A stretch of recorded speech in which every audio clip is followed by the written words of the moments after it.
예, 안녕하십니까. 저는 정당 바로 세우기라는 이제 단체가 있는데요. 예, 정당 민주주의로 시작을 해서 지금도 민주주의 파괴 중대 범죄에 이어서 이제 내란까지 왔기 때문에 이 정당이라는 차원에서 이제는 좀 나라를 바로 세워야 되지 않을까. 그래서 아마 단체 이름도 제가 개명을 좀 고민 중입니다. 이 정바세가 아니라 이제 나바세로 가야 되지 않을까 싶을 정도로 정말 나라가 좀 위기입니다. 저는 이제 제 글을 좀 길게 썼는데 좀 축약해서 제가 전달 드리고자 하는 부분만 드리겠습니다. 우선은 지금 김종대 의원님께서 말씀하신 것 중에 저는 파벌이라는 단어 그리고 놀이터라는 이 두 가지 단어가 귀에 좀 꽂혔는데요. 아무래도 제가 준비하고자 하는 이 주제랑 너무 맞닿아 있어서 그런 것 같습니다. 의원님께서 말씀하신 그 파벌이라는 그 작은 파벌을 좀 확대하면 진영으로 이해할 수도 있을 것 같습니다. 이 파벌들이 더 커지면 이제 진영을 구축을 하니까요. 물론 그 진영이라는 말도 좀 규모에 따라서 상대적으로 볼 수는 있겠습니다만 어쨌든 그 진영 정치라는 것을 저는 이제 평면 정치다 이렇게 좀 이해를 하는데, 제가 가고자 하는 정치의 길, 아마 여기 모인 정치인분들이 가진 생각들도 아마 그런 진영 정치는 좀 극복해야 되지 않는가, 아마 이런 생각들을 좀 가지고 계실 거고요. 거기에 대전제는 이 내란을 종식해야 됩니다. 이 내란 세력의 티끌이라도 묻은 사람들하고는 어떤 연대나 통합, 포용이라는 건 불가능하거든요. 범죄와 손을 잡을 수는 없는 논리와 같습니다. 그래서 그 내란 진압을 저는 전제로 지금 말씀드리는 건데, 결국 궁극적으로는 이런 진영에 갇혀 있는 평면 1, 2차원의 정치가 이제는 좀 더 입체화되고 조금 더 이렇게 다양화되는, 그래서 입체 정치로 좀 확대돼야 되지 않을까, 이제 이런 생각이 듭니다. 뭐 사익 중심의 정치가 당리당략까지 확대될 수는 있겠습니다만은 이제는 조금 더 당리당략보다 확대되는 국익을 고려하는 이제 이런 정치, 아마 이런 것들도 국민들이 바라고 계시지 않을까 이런 생각이 들고, 그다음 놀이터라는 이야기도 하셨는데, 놀이터가 이제 짧게 말하면 또 사익일 거고요.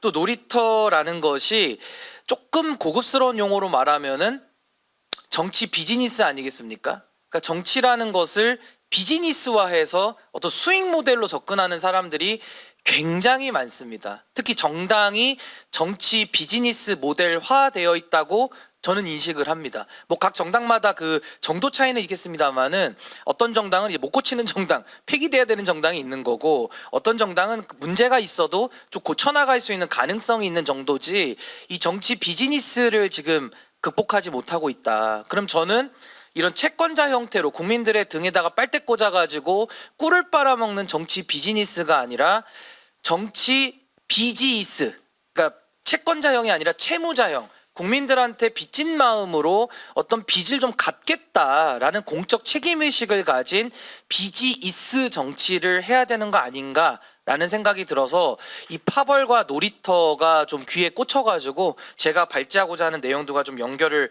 먼저 좀 시켜봤습니다. 국가의 3요소라고 우리가 학교에서 배우는데, 국가의 3요소 혹시 기억나십니까? 예, 국민, 영토, 주권 이렇게 배우지 않습니까? 전 요거 순서부터 바꿔야 된다고 봅니다. 우리 헌법을 보시면 주권 규정이 가장 먼저 나옵니다. 1조 2항에 가장 먼저 나오고요. 그 다음에 2조에서 국민이 나옵니다. 그리고 3조에 영토 조항 나오거든요. 그러니까 저는 이 헌법 순서대로 주권, 국민, 영토로 이제 바꿔 불러야 된다라는 생각을 늘 가지고 있는데, 제가 이 얘기를 왜 드리냐면요, 이 국민 주권이라는 게 너무 개념화돼 있고 너무 형식화돼 있습니다. 그냥 국민은요, 정치인들마다 자기 진정성을 설명하는 하나의 도구로 돼 있어요. 출마하는 정치인들 중에 국민 안 원하는 정치인 있습니까? 그리고 어느 정당이든 국민을 위하지 않는 정당 있습니까? 근데 결과적으로 국민들은 위해지지 않고 있거든요. 이 딜레마가 그럼 왜 있느냐? 그냥 말로만 국민을 파는 거죠, 사실상. 그래서 저는 이 국민주권주의라는 게 정말 우리 정치 영역에 현실화되고 실질화되고 실제 구동이 돼야 되는데, 그러기 위해서는 우리 국민들이 다 정치하실 수 없잖아요. 정당이라는 매개체를 통해서 정치에 참여를 하거든요. 그게 이제 정당 민주주의. 그래서 제가 정바세라는 단체도 하고 있는 건데, 결국에는 정당이라는 곳이 정말 제대로 서야 된다. 그게 저는 가장 중요한 거 아닌가, 그런 생각이 들어서 이 말씀을 좀 먼저 제가 좀 드렸습니다. 그래서 국민이 중심이 된 정치를 어떻게 이룰 것이냐가 제 발제의 최종 결론인데 앞에는 제가 길게 써놨지만은 빠르게 그냥 스킵을 좀 하고 뒤로 넘어가서 중요한 부분만 말씀드릴게요. 서론부는 넘어가고요. 윤석열 시대를 한마디로 표현하면 이제 정치의 실패인데 그 정치의 실패를 저는 반정치라고 규정을 짓습니다. 그러니까 반정치를 한 거죠. 정치를 죽이는 거를 정치권에 들어와서 한 겁니다. 그러니까 식당에 들어가서 요리 자재를 다 부셔버린 거랑 똑같은 거죠. 영업 못하게 한 거죠. 그래서 이게 굉장히 심각한 책임인데 이 반정치가 한 세 가지로 제가 유형화를 할 수 있거든요.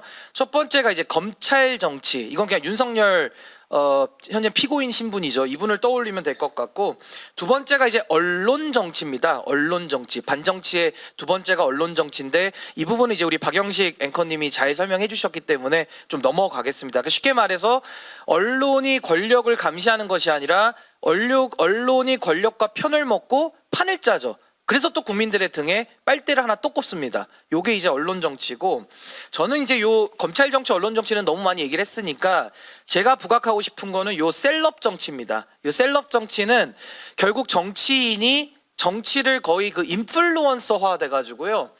자기 이익을 위해서 정치를 또 하나의 수단 도구로 이용을 합니다. 그래서 결국에는 그 부각되는 정치인만 남고 나머지는 다 주변화되고 파편화되는 것을 저는 셀럽 정치라고 얘기하는데 이 세 가지를 모아서 반정치 요것들은 청산이 돼야 됩니다. 그냥 내란과 저는 같다라고 보기 때문에 청산이 돼야 될 부분들이고요. 요 세 가지가 없어지면 아마 정치가 복원될 겁니다. 그럼 정치가 굴러가면서 아마 제가 서두에 말씀드린 국민 주권이라는 것이 헌법 1조 2항에만 남아있는 것이 아니라 이것들이 사문화되는 게 아니라 실제 우리 삶의 피부로 와닿을 수 있고 이게 정치 효능감으로 발전되면 국민들이 정말 참여하면서 혜택을 입는 이런 정치로 좀 바뀔 수 있지 않을까. 아마 그런 정치를 다 꿈꾸고 이 자리에 다 오신 거 아닌가 싶습니다. 무엇이 잘못된 것일까는 제가 그 원인들을 다양하게 짚어놨으니까요. 요거는 한 번씩 읽어보시면 도움이 되실 것 같고요. 저는 결론을 말씀드리겠습니다. 33페이지 보시면요. 결국 저는 국민이 주인된 정치 요거 얘기하려고 여기까지 길게 글을 쓴 건데 아까 말씀드린 파벌 놀이터를 깨고 어떤 국익 중심의 좀 더 좋은 정치인들이 좋은 정치할 수 있는 그런 배경을 만들기 위해서는 우선 저는 정당 혁신이 반드시 필요하다고 봅니다. 여기는 무소속 분들도 많이 계실 거고 아니면 어느 정당 소속원들도 계실 거예요. 근데 그 정당 안에 가셔서 정당 혁신을 저는 좀 외치셨으면 좋겠습니다. 그 정당 혁신 중에 제가 가장 밀고 있는 게 애티브 시스템이라는 건데 단어만 말씀드릴게요. 애티브의 E는 에듀케이션, 교육을 말하는 겁니다. 당원이든 정치인이든 교육되고 배워야 됩니다. 근데 안 가르치거든요. 이 부분을 저는 좀 지적하는 거고 애티브의 T가 트레이닝입니다. 배웠으면은 운전 연수도 받고 우리 뭐 도로도 주행하고 하지 않습니까? 훈련을 받아야 되는데 이 트레이닝 시스템이 정당에 잘 안 돼 있습니다. 요것도 고쳐져야 되고 그다음 이제 인큐베이션입니다. 예티브의 I가 인큐베이션인데 정당에서 사람을 기르지 않아요. 사람을 뽑아서 순치시키죠. 권력에 말 잘 듣게 순치시키지 구태와 협자법을 가르치지 인큐베이션 하지 않습니다. 그래서 이건 도제식으로 양성해야 된다 해서 I로 잡은 거고 마지막 베리피케이션입니다. 검증입니다. 검증. 공천하는데 우리나라에서 검증해서 공천하나요? 잘 그러지 않죠.